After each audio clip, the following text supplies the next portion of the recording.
సామాజిక ఆర్థిక ఉపాధి విద్య రాజకీయ కులగణన సర్వే నివేదికను తెలంగాణ సీఎం రేవంత్ రెడ్డి అసెంబ్లీలో ప్రవేశపెట్టారు.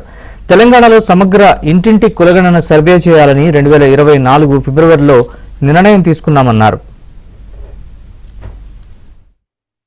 61,84,319 మంది ఉండగా ఇది మొత్తంలో 17.43% ఉంది.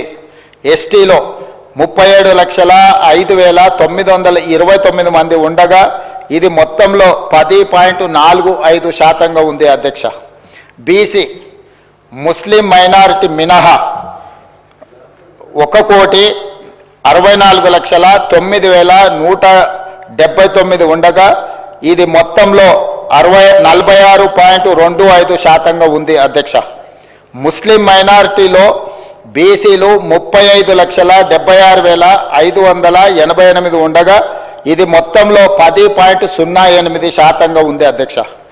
ముస్లిం మైనారిటీలో ఉన్న బీసీలను కలుపుకుంటే మన రాష్ట్రంలో మొత్తం బీసీలు 56.33% ఉంది అధ్యక్ష. రాష్ట్రంలో ఈరోజు ప్రభుత్వం అమలు చేస్తున్న బీసీ రిజర్వేషన్లు ABCDE ఈ అన్ని గ్రూప్లలో 56.33% ఈరోజు బీసీ జనాభా ఉన్నదని చెప్పి నివేదిక మనకు తెలుపుతున్నది అధ్యక్ష.